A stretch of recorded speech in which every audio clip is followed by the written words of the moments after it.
여러분들을 환영합니다. 이 시간 평소보다 더 밝고 활기차서 더 좋네요. 옆 사람하고 이렇게 인사합시다. 잘 오셨습니다.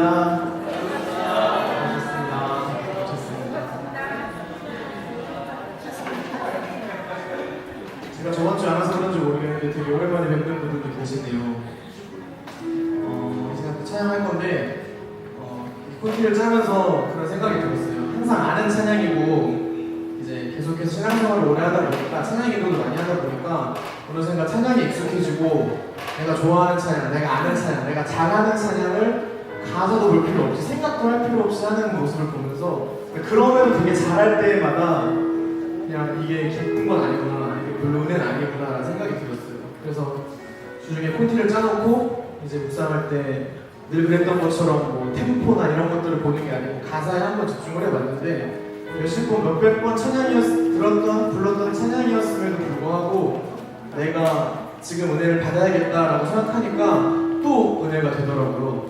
그런 게 좋은 것 같아요, 찬양은. 이게 좋은 것 같아요. 그래서 이 시간에 찬양하기 전에 제가 잠깐 같이 기도하고 그 다음에 이 찬양을 했으면 좋겠습니다. 같이 기도하겠습니다. 사랑과 은혜가 많으신 하나님, 우리가 늘 만났던 하나님의 은혜와 늘 기대하고 있고 알고 있는 그런 은혜가 아닌 늘 매일매일 새로운 하나님의 은혜와 그런 감격을 느끼기를 원합니다. 찬양할 수 없는 환경에 있는 사람들도 많이 있고 찬양 크게 하고 싶은데도 못하는 사람들도 있는데 굳이 우리가 그런 사람들을 보면서 위안을 얻고 찬양하면서 기쁨을 얻는 것이 아니라 그저 그냥 이 가사 속에서, 이 반주 속에서 목소리, 그리고 지금 우리 찬양 가운데 임재하신 하나님의 임재를 통해서만 우리가 은혜 받고 그럴 수 있기를 원합니다. 이 시간 찬양할 것인데 하나님 누구의 눈치도 보지 말고 찬양의 가사 가운데 그리고 그가 왜 알지 못하는 하나님의 임재 가운데 내가 하나님을 느끼고 또 하나님이 영광 받으시는 그런 찬양 될 수 있게 하나님 이곳 가운데 임재하여 주시옵소서. 감사드리며 예수님의 이름으로 기도드렸습니다. 아멘. 이렇게 찬양합시다. 제가 박수 치면서 주님의 이름을 찬양했으면 좋겠습니다.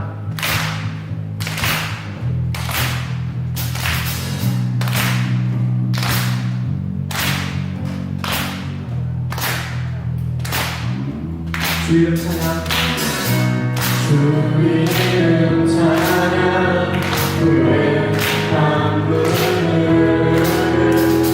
유한 땅에 살 때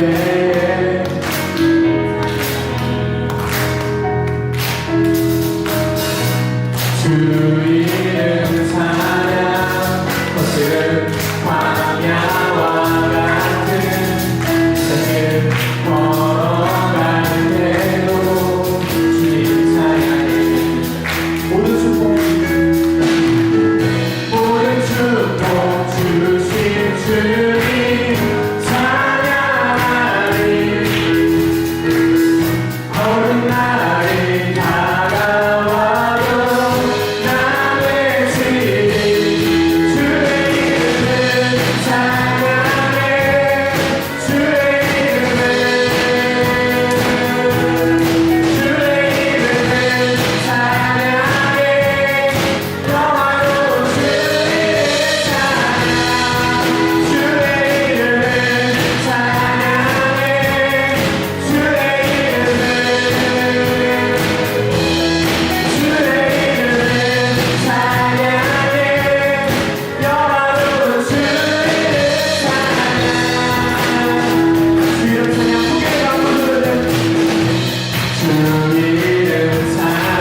늘 하는 영화를 보고 있습니다.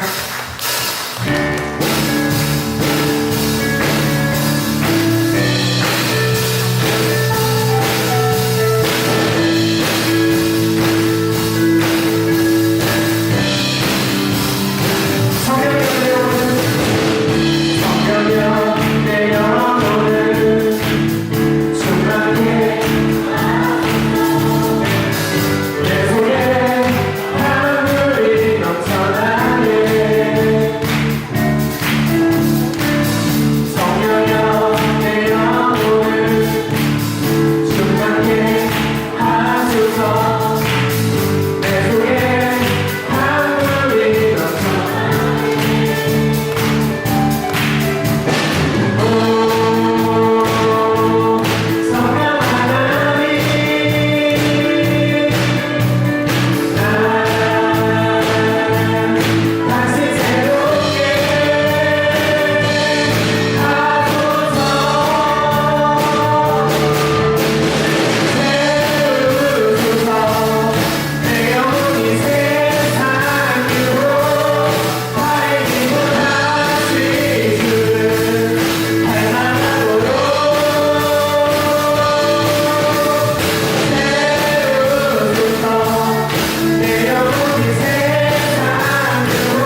기독교 영상 같은 걸 보려고 어떤 기독교 사이트에 가입을 해야 돼서 가입을 하는 이제 뭐 채워야 될 양식이 있잖아요. 나이나 이런 거.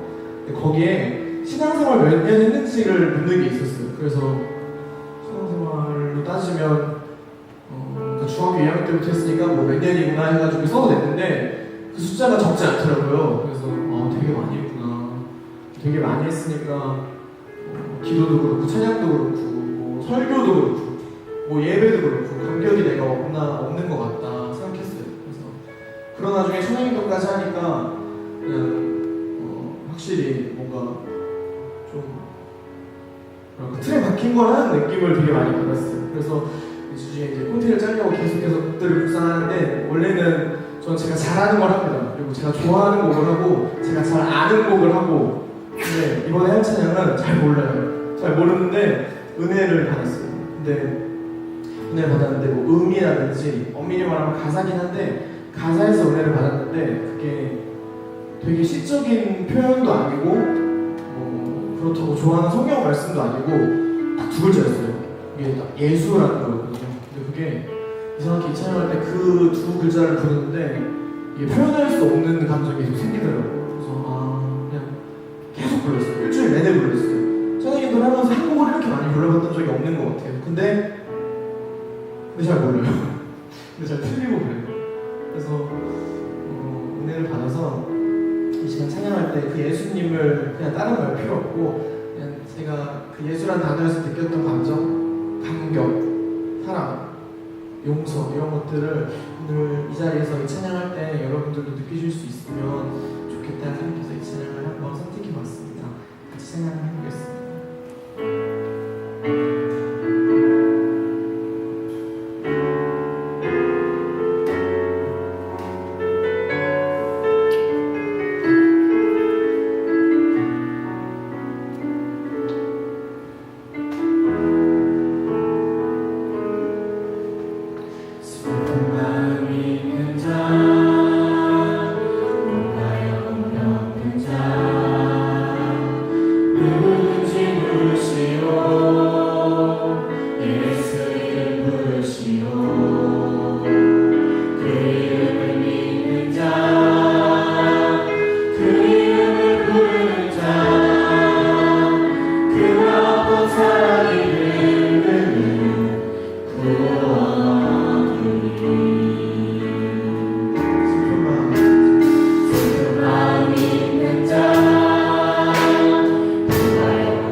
함께 말씀 읽도록 하겠습니다. 오늘 함께 읽을 말씀은 사무엘하 16장에 있습니다.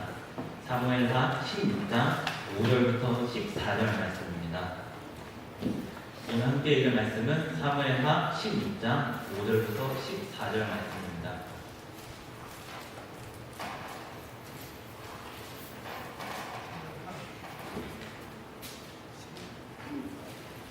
사무엘하 16장 5절부터 14절 말씀. 저희 성경 읽을 때 함께 일어나서 읽기로 했었죠. 함께 일어나서 읽도록 하겠습니다. 사무엘하 16장 5절부터 14절 제가 먼저 읽겠습니다. 다윗 왕이 바울임의 이름에 거기서 사울의 친족 한 사람이 나오니 게라의 아들이요 이름은 시므리라. 그가 나오면서 계속하여 저주하고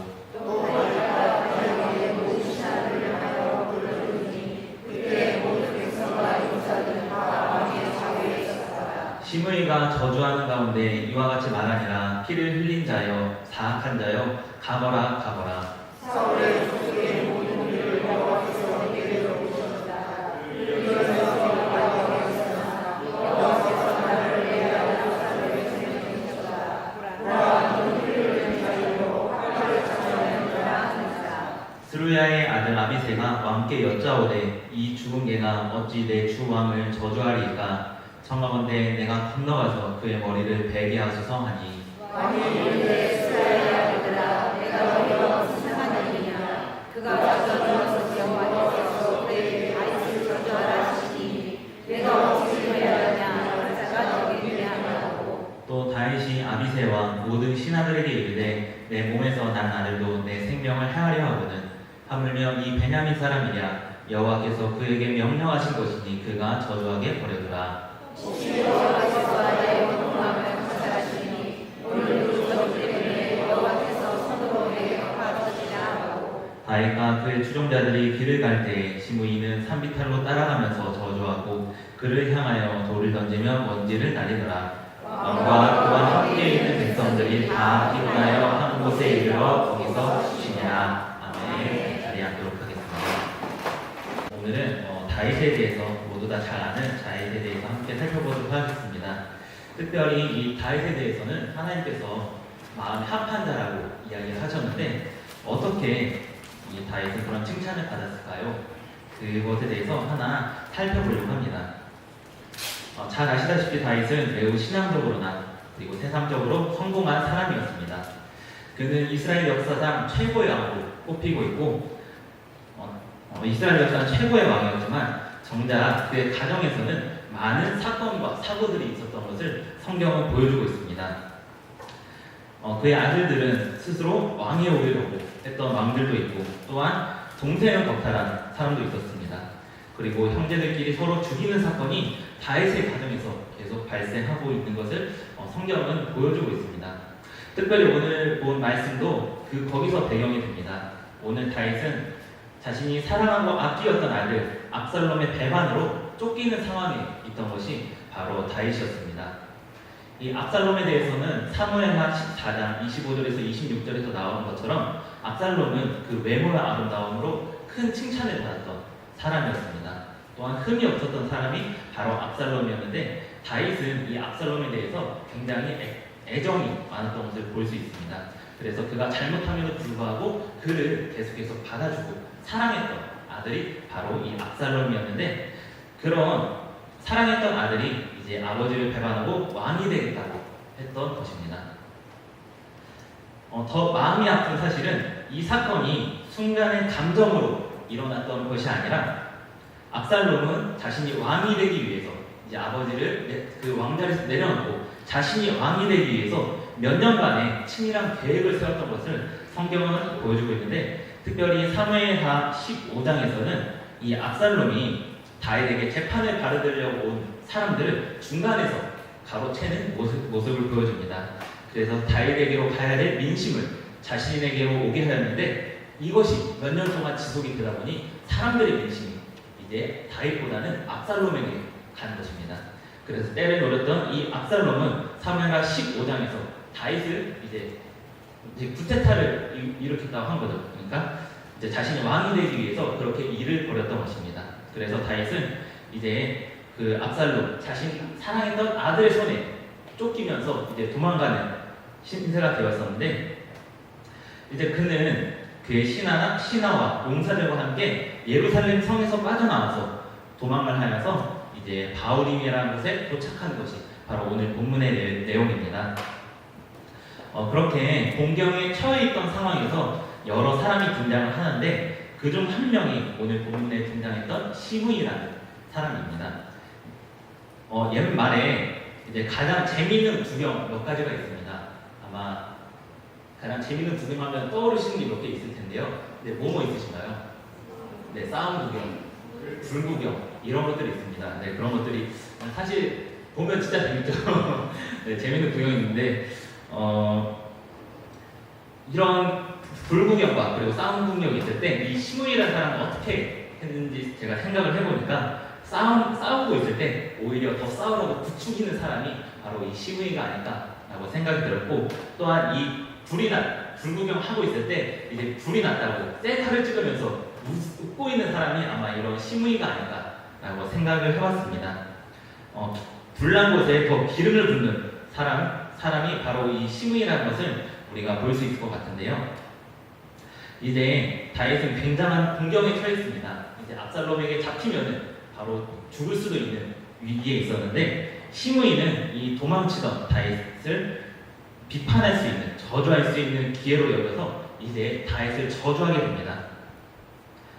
이 시므이는 바울임성 아니나 혹은 이 성 가까이에 살고 있었던 것 같은데, 그는 베냐민 지파 중 사울 분 중에 한 사람이었습니다. 그러니까 사울과 관계된 사람이 바로 이 시므이였습니다. 사울이 누구입니까? 바로 다윗 이전에 왕이었었던 사람이었습니다. 이 시므이는 다윗이 사울 집안, 그러니까 자신 집안에 파멸을 가져온 장본인으로 다윗을 생각하였고, 그래서 그에게 저기를 가졌고 저주하였던 것을 5절에서 볼 수 있을 것 같습니다. 특별히 찰스 스윈들이라는 사람이 있는데, 이 사람은 비판하지 말아야 할 7가지 이유를 어떤 글에서 설명해주고 있는데요. 제가 한번 읽어보겠습니다. 첫 번째로 비판해야 되지 말아야 될 이유 중 하나는 우리는 모든 사실을 다 알지 못하기 때문에 비판해서는 안 된다라고 나와 있습니다. 또한 두 번째로는 그 사람의 동기를 우리는 완전히 이해하지 못하기 때문에 비판해서는 안 된다라고 나와 있고요. 세 번째로는 우리는 완전히 객관적으로 사고할 수 없기 때문에 비판해서는 안 된다라고 하고 있습니다. 그리고 넷째로는 그 상황에 있지 않으면 정확하게 알 수 없다고 나와 있고, 또한 다섯째로는 우리가 보지 못하는 부분이 있기 때문에 함부로 판단을 해서는 안 된다라고 하고 있습니다. 그리고 여섯 번째로는 우리에게 편견이 있고 시야가 흐려질 수 있기 때문에 비판해서는 안 되고, 마지막으로는 우리는 불완전하고 일관성이 없기 때문에 비판해서는 안 된다고 이 찰스 스윈들은 이야기를 하고 있습니다. 아마 이러한 이유들 때문에 우리는 함부로 판단과 비판을 해서는 안 될 것 같습니다. 또한 성경 마태복음에서도 비판을 하지 말라고 성경은 이야기를 하고 있습니다. 사실 그 배경, 다윗은 시므이에게 이런 이야기를, 이런 비판을 들을 필요가 없었던 사람입니다. 왜냐하면 다윗은 사울에게 자신의 목숨을 노리고 있는 그런 상황에서도 자신의 원수 같은 이 사울을 2번씩이나 살려주었던 사람이 바로 다윗이었습니다.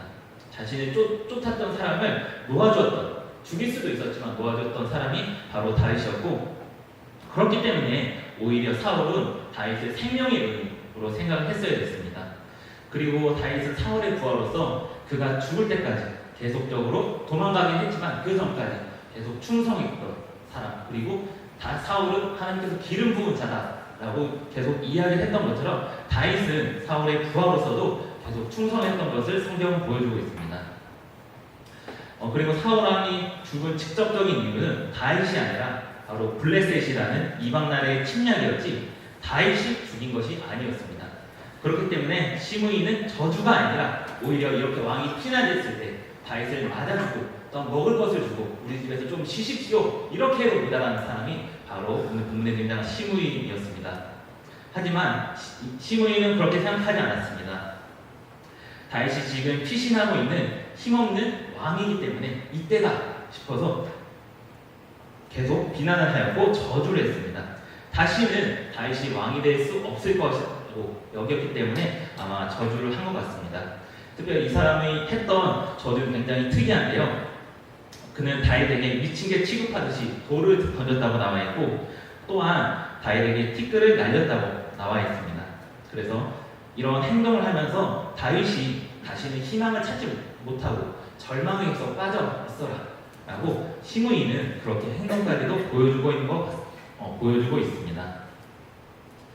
이제 영국의 의학자 팀이 놀라운 실험 결과를 발표한 바 있는데, 이 사람이 화가 나서 죽여버리겠다고 말할 때 이 입김이 나오잖아요. 죽여버리겠다 할 때 입김이 나오는데, 이 입김의 화학 성분을 분석을 했다고 합니다.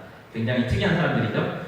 네, 이런 성분을 분석하니까 노란 액체 결정이 되었는데, 이것을 쥐에게 이제 주사를 하니까 지극히 소량인데도 그 쥐가 즉사를 했다고 합니다. 더구나 놀라운 사실은 사람이 한 번 죽인다고 저주를 퍼볼 때에 입김에서 추출한 액체 양으로도 능히 한 마리의 황소를 죽일 수도 있다는 것을 이 영국의 실험자들을 발견했다고 합니다. 그렇기 때문에 이렇게 남을 욕하고 또한 이렇게 남을 저주하는 것은 굉장히 사람에게 안 좋은 영향력을 끼칠 수도 있다는 것을 이 실험을 통해서도 볼 수 있는데, 아마 이 시므이의 말은 다윗뿐만이 아니라 신하와 그리고 그 밑에 있었던 부하들에게도 굉장히 듣기 싫은 소리로 아마 들렸던 것 같습니다. 그래서 다윗의 신하 중에 아비새라는 사람이 있습니다. 이 아비새는 9절에서 이 죽은 개가 어찌 내 주왕을 저주하리까 라고 이야기하면서 나를 부르시면 내가 목을 베고 오겠습니다 라고 이렇게 이야기를 했습니다. 이 모습을 보면서 제가 떠올랐던 드라마가 있었는데, 제가 한동안 용룡이 나르샤를 굉장히 많이 봤었습니다. 그래서 찬양 인도할 때도 이야기를 했었는데, 최고의 명장면으로 꼽히는 장면이 바로 이방원이 정몽주를 마지막으로 설득하기 위해서 선주교라고 하죠. 선주교에서 이제 이방원은 단신가를 부르고 이방원이 하여가를 부르고, 그리고 이 정몽주가 단신가를 부르는 장면이 바로 최고의 장면이었는데, 그곳에서 이제 이방원이 마지막으로 노래를 부르자 정몽주는 내가 어떻게 100번 죽여도 나는 가지 않을 것이다, 당신에게 가지 않을 것이다 라고 이렇게 단신가를 부르게 됩니다. 그렇게 되냐, 이제 그 옆에 철퇴를 들고 있었던 영규라는 부하가 있었습니다. 아마 드라마 보시는 알 텐데, 이방원이 이렇게 눈물을 흘리면서 영규야 한마디를 하는데요. 이제 철퇴를 끌고 가서 이제 정몽주를 때려 죽이는 것을 보여주고 있습니다. 아마 이 영규라는 사람의 마음이 바로 이 스루야의 아들 아비새의 마음이지 않을까 생각이 들었습니다. 아마 이 다윗의 기분도 좋지 않았지만 이 다윗을 섬기는 장수들, 그리고 이 사람들은 당연히 한 손에 죽일 수 있었던 사람인데, 이런 다윗은 이제 그 상황에서 어떻게 대처를 하는지를 우리는 주목해야 될 것 같습니다. 아마 다윗은 이 저주를 들었을 때 기분 또한 매우 좋지 않았을 것 같습니다. 왜냐하면 자신이 믿었던 아들에게 배반을 당한 상황이기 때문입니다. 믿었던 아들에게 발등에 찍힌 상황이기 때문에 매우 기분이 좋지 않았을 것이고, 어떻게 보면 화풀이의 상대, 이 화를 그렇게 풀 상대가 필요했었을 것 같습니다. 그리고 대개 왕이라면은 이 순간이 왔을 때 너 마음대로 하거라, 그래 좋다, 너의 마음이 오느니 목을 따고 오거라, 뭐 이런 식으로 말을 할 수 있지만 다윗은 그렇게 하지 않았습니다. 오히려 아비새를 말리는 모습을 오늘 성경은 보여주고 있습니다. 또한 주목할 것은 다윗의 신분인 것 같습니다. 다윗은 한 나라의 백성이 아니라 한 나라의 왕인 사람이었습니다. 그렇게 왕인 사람이었기 때문에 나라의 최고의 사람이었고, 또한 왕의 권위와 자존심으로 살아갔던 사람이기 때문에 이 저주와 그리고 이 비판은 굉장히 듣기 어려운 말들이었을 것 같습니다. 그런데 다윗은 이 상황에서 어떻게 대처를 합니까? 자신이 누구보다 강자이고 또한 명령만 하면 바로 죽일 수도 있지만, 이런 비판과 저주 또한 하나님께로부터 왔을 수도 있겠다라고 다윗은 생각을 했습니다. 그래서 다윗은 그가 저주하는 것은 여호와께서 저에게 명하신 것이니 저로 저주하게 버려두라 라고 이야기를 합니다. 하나님에게 온 것이라면 내가 마땅히 받아야 할 것이고, 만약 시므의 저주가 하나님이 아닌 사단이나 그의 악한 마음에서 나온 것이라면 그의 죄가 그에게로 돌아갈 것이기 때문에 그를 냅둬라 라고 부하들에게 이야기를 했던 것입니다.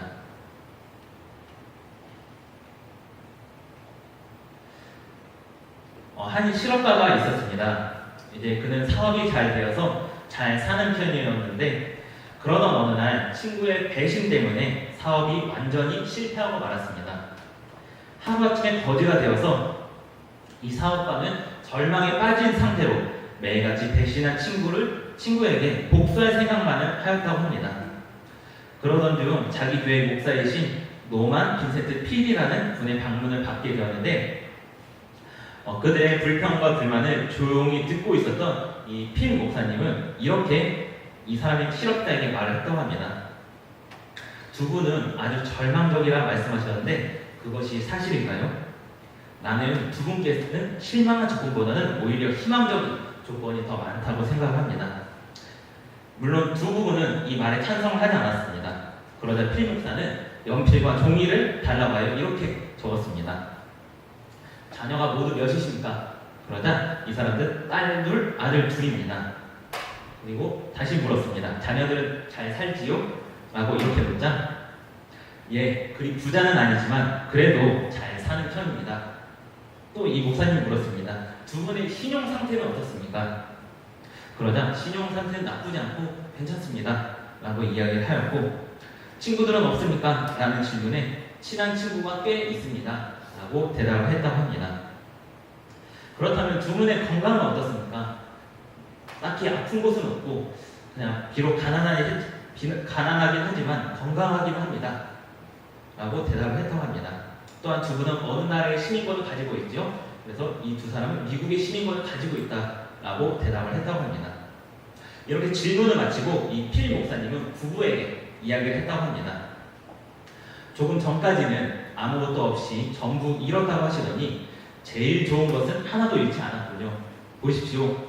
세상에서 가장 좋은 것은 무엇입니까? 가족이고 또한 자녀 아닙니까? 그런데 자녀가 내남매나 있고 또 돈보다 더 귀한 신용도 있고 세상에서 귀한 좋은 친구도 있고 세계 각국의 사람들이 미국 시민이 되려고 하는데 이 미국 시민권도 갖고 계시니 얼마나 좋습니까?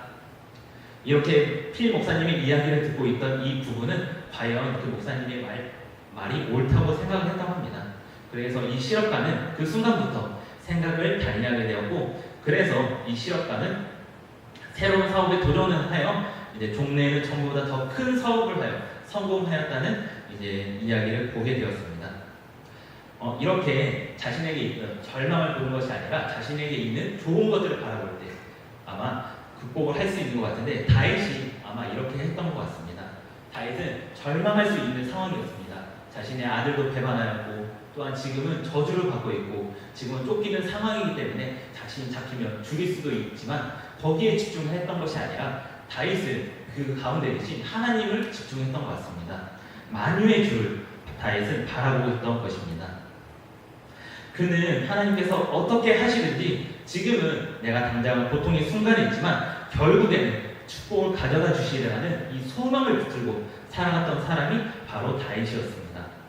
그래서 12절에서 그는 이렇게 이야기를 합니다. 오늘 날 그 저주가에게 손으로 내게 갚아주시리라 라고 말을 하면서 결국 갚아주실 분은 바로 하나님이라는 것을 다윗은 다른 사람들에게도 선포하고 있는 것입니다.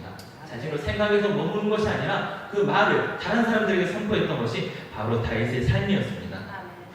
하나님께서 직접 갚아주실 것이라는 것을 절망의 상황 속에서도 그는 신뢰했던 것입니다. 그래도 이렇게 지속적인 비판과 저주를 받았을 때는 이것을 받아들이는 것은 쉽지 않은 것 같습니다. 이제 제가 군대에 있었을 때 제가 기억하는 소대장님이 한 분 계십니다. 그래서 좀 오랜 기간 모셨는데 제가 행정관에서 행정 업무를 하는 그런 병이었는데 이 소대장님이 믹스 커피를 굉장히 좋아하시는 거예요.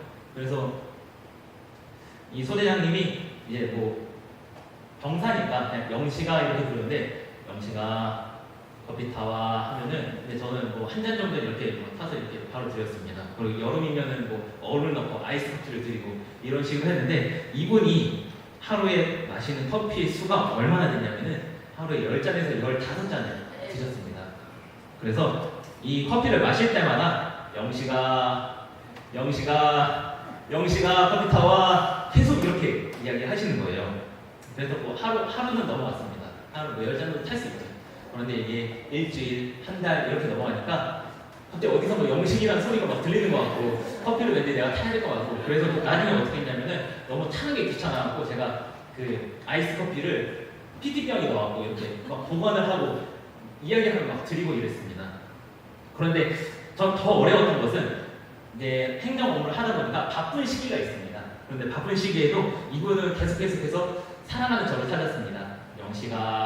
영시가 이렇게 하는데 제가 그 순간 방관하게 된 것 같았습니다. 그래서 가끔은 이렇게 커피를 타면서도 내 손가락 한번 넣어볼까 나쁜 마음이 들어서 내 영에서부터 끌어올리는 한번 분기로 한번 이렇게 넣어볼까 라는 나쁜 생각도 들기도 하고 가끔은 이렇게 정말로 많이 시킬 때는 이 커피를 한번 얼굴에다 그냥 이렇게 해서 생각을 했던 것이 바로 군대 생활이었는데 정말 한두 잔은 제가 할 수 있었지만 정말로 이게 계속해서 반복이 되다 보니까 너무 어렵구나 여기 쉬운 심부름도 이렇게 어렵구나 라는 생각이 들었었는데 오늘 본문의 시므이가 아마 다윗에게 그러했던 것 같습니다. 4절을 보면은 나오면서 그는 계속 저주를 했다고 나와 있습니다.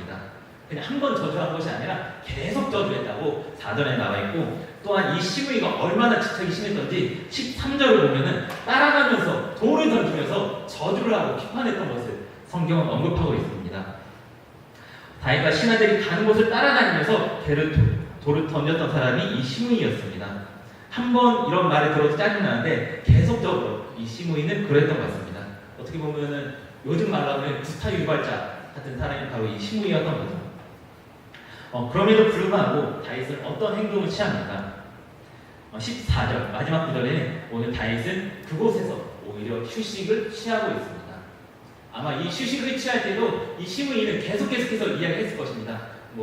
삐리리 막 띵띵띵 막 이런 욕들을 계속했을 것 같은데 그런 비판과 저주 속에서도 다윗은 거기 이 시므이의 말에 집중했던 것이 아니라 자신과 주변의 사람들이 휴식을 취해야지 더 많은 길을 갈 수 있고 안전하겠다라는 생각을 하여서 다른 사람들도 오히려 안심시키고 쉬게 하는 모습을 보여주고 있습니다.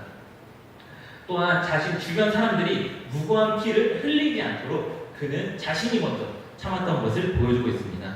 그렇게 행동했던 사람이 바로 다윗이었던 것입니다. 이렇게 악을 악으로 갚는 것이 아니라 악을 선으로 갚고 계속 참고 그렇게 하나님의 갚으심을 기대했던 다윗에게 하나님께서는 어떻게 구체적으로 보답을 해주십니까? 사무엘하 19장 16절 17절을 함께 보도록 하겠습니다. 사무엘하 19장 16절에서 17절입니다.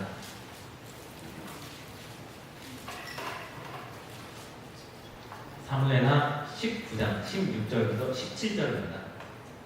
다 차신 줄 알고 함께 읽겠습니다. 시작.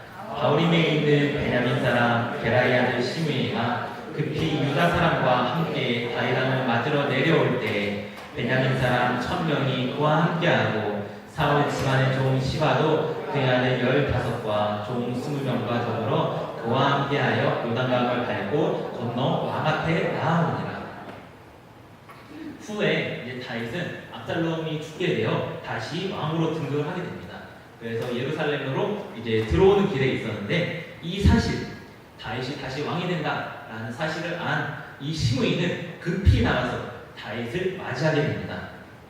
심지어 이 나아가는 것이 어디까지 나갔냐면은 요단강을 건너서까지 갔다고 나와 있습니다. 왜냐하면 자신의 목숨이 바로 죽을 수도 있기 때문입니다. 그 전에는 왕이 아니었지만 지금은 다시 자신이 저주했던 사람이 왕이 되었기 때문에 이 시므이는 다시 다윗에게 무릎을 꿇으러 갔던 것입니다. 저주했던 사람에서 다시 무릎을 꿇는 그런 사람이 되었던 것입니다.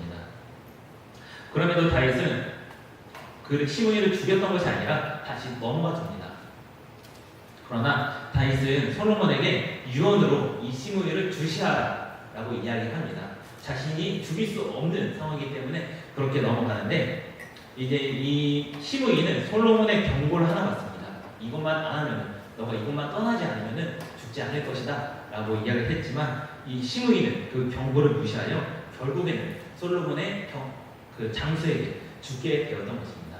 그렇게 저주하고 그렇게 비판했던 사람이 그 죄가, 그 피가 자신에게로 돌아갔던 것입니다. 이렇게 갚아주시는 하나님을 시므이의 삶을 통해서도 볼 수 있고, 또한 다윗은 악을 악으로 갚지 않고 악을 선으로 갚았던 사람이 다윗이었습니다. 사울도 그렇고 이 시므이도 그렇고 항상 다윗은 이렇게 악을 선으로 갚는 것이 그의 일생이었습니다. 이 모습, 왕임에도 불구하고 자신의 악을 갚지 않고 자신의 체면이 죽여짐에도 그것을 갚지 않고 이렇게 하나님 앞에 바로 서는 이 모습을 주변 사람들도 아마 봤을 것 같습니다. 아마 이 주변 사람들이 감동을 했었을 것 같습니다. 왕임에도 불구하고 자신의 권위나 권력을 쓰지 않고 그렇게 하나님의 신앙대로 살려는 이 모습에 아마 감격을 했을 것 같습니다. 대개 신하와 장수들은 왕을 위해서라면은 나쁜 왕을 위해서라도 자신의 목숨을 내놓는 경우가 많습니다. 그런데 이 다윗은 매우 겸손했고 또한 신앙대로 살려고 했고 왕의 특권도 사용하지 않았습니다. 그리고 정말 왕 같은 왕이 바로 다윗이었기 때문에 그 장수, 그 밑에 있던 사람들은 그를 평생 따라다니면서 아마 충성했던 것 같습니다. 그래서 다윗 주변에는 용사들도 많았고 따르는 사람들도 많았고 그 구체적인 것들이 성경에 기록되어 있습니다. 또한 다윗의 말년은 어떻습니까? 이 사람들 때문에 따로 전쟁을 하지 않고 이 장수들이 알아서 싸우고 알아서 가장 큰 영토를 차지하게 됩니다. 누구도 떠나지 않고 배반하지 않았던 삶을 살게 되고 마지막까지도 정말 평안히 죽는 삶을 이 다윗은 살게 됩니다. 또한 그의 아들은 어떻게 됩니까? 솔로몬도 다윗 덕분에 엄청난 재산과 명예를 가진 왕이 되었고 지혜의 왕이 됩니다. 또한 평화의 시대가 다윗 시대에 있었기 때문에 솔로몬의 시대도 계속해서 평화의 시대가 유지되었던 것입니다. 이렇게 될 수 있었던 가장 중요한 이유는 다윗은 항상 자신이 원수를 직접 갚는 것이 아니라 하나님께 판단을 맡겼고 하나님께 그 재판을 맡겼고 하나님께 악을 선으로 갚아달라고 그렇게 맡겼기 때문에 하나님께서는 이를 갚아주신 것입니다.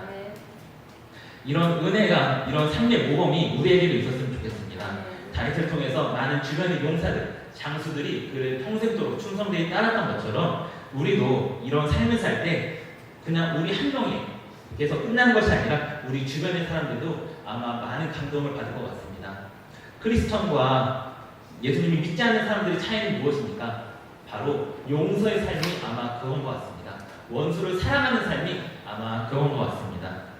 세상의 사람들은 원수를 사랑하지 않고 또 서로 모여서 욕을 하고 또한 까고 그런 것들을 좋아하지만 우리 크리스천들은 원수를 사랑하고 그렇게 원수까지도 섬기는 악을 선으로 갚을 수 있는 그런 삶을 살 때 우리 주변에 많은 사람들이 그렇게 도전을 받을 것 같습니다. 마태복음 5장 13절에 이런 말씀이 있습니다. 다 아시는 말씀일 텐데요. 너희는 세상의 소금이니 소금이 만일 그 맛을 잃으면 무엇으로 짜게 하리요? 후에는 아무 쓸데없어 다만 밖에 버려져 사람에게 밟힐 뿐이니라 라고 나오면서 우리가 살아야 될 방향, 하나님께서 다윗에 대해서 마음에 합한 자라고 하신 그 이유 중에 하나는 하나님께 그 판단을 맡겼기 때문에 자신이 갚았던 것이 아니라 악을 선으로 갚았던 사람이기 때문에 아마 그랬던 것 같습니다. 그렇게 살았던 사람이 있습니다. 바로 우리가 잘 아는 것처럼 예수님께서 바로 그렇게 사셨던 분인 것 같습니다. 예수님께서 십자가 달렸을 때 저들의 죄를 저들에게 돌리지 말라고 그렇게 기도하셨던 것처럼 우리 또한 예수님께서 그렇게 용서의 삶, 그렇게 용서의 삶을 살았던 것처럼 우리 또한 그런 용서의 삶을 살아야 될 것 같습니다. 그렇게 삶을 살 때 나를 통해서도 원수까지도 정말 예수님을 믿는 놀라운 일들이 있을 것 같습니다. 또한 우리를 통해서 정말로 수많은 사람들이 정말 크리스천들은 저렇게 살아가는 사람이구나 그런 도전을 받을 수 있을 것 같습니다. 그렇게 이번 한 주도 살아갈 때 나를 욕하는 사람, 내가 미워하는 사람, 특별히 나를 정말로 싫어하는 사람이 있다면 그 사람들을 더욱 사랑하고 기도할 수 있는 저희 세양교회 모두가 되었으면 좋겠습니다. 그럴 때 하나님의 놀라운 은혜가 우리를 통해서 이뤄가실 것이고, 또한 하나님께서 그 모든 것들을 일일이 다 갚아주실 것입니다. 그 갚아주시는 은혜가 저희 새한교회 모두에게 있기를 소망합니다. 기도하도록 하겠습니다. 이 시간 함께 기도할 때 오늘 다윗에 대해서 함께 살펴봤는데, 이 다윗은 이 원수를 자신이 갚았던 것이 아니라 정말로 하나님께 모든 판단을 맡겼던 사람이 다윗이었습니다. 그런 것처럼 우리도 그런 삶을 살게 해달라고 기도했으면 좋겠습니다. 원수를 사랑하는 것이 쉽지 않습니다.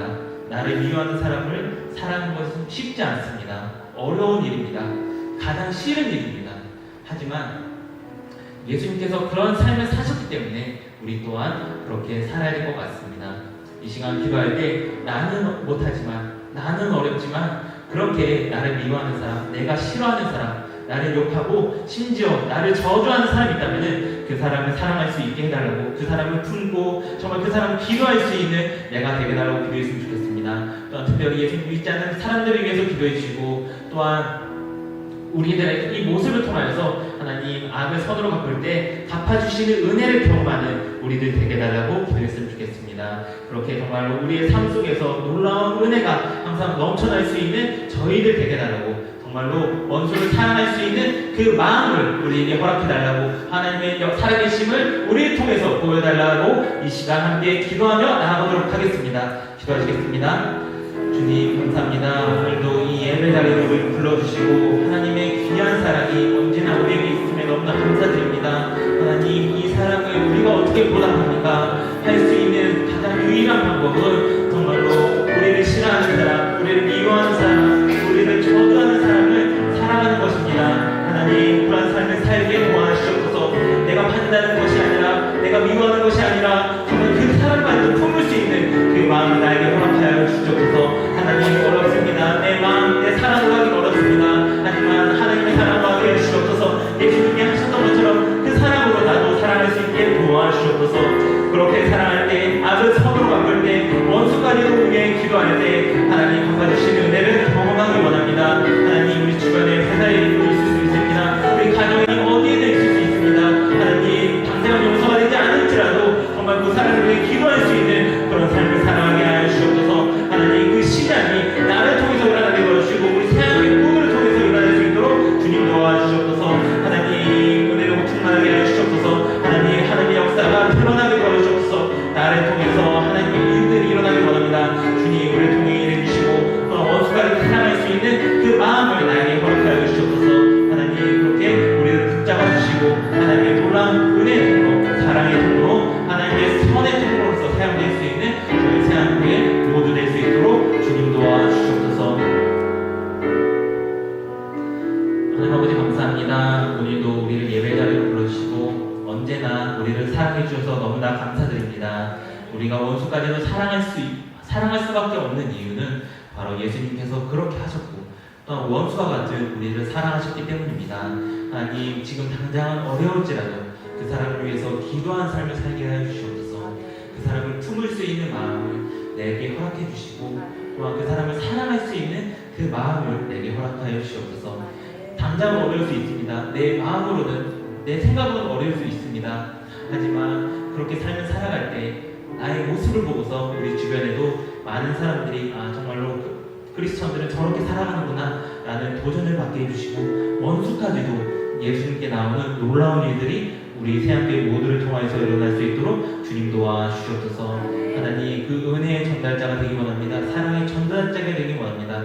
내가 받는 것이 아니라 하나님께서 친히 갚아주시오니 갚아주실 때까지 기다리며 나아갈 수 있는, 하나님만 바라볼 수 있는 저희 새한교회 모두가 될 수 있도록 도와주시옵소서. 언제나 절망을 바라보는 것이 아닌, 내 안 좋은 상황을 바라보는 것이 아닌 언제나 하나님만 바라보고 하나님께 소망을 줄 수 있는, 정말 다윗처럼 하나님 마음에 합할 수 있는 저희 새한교회 모두가 될 수 있도록 주님 도와주시옵소서.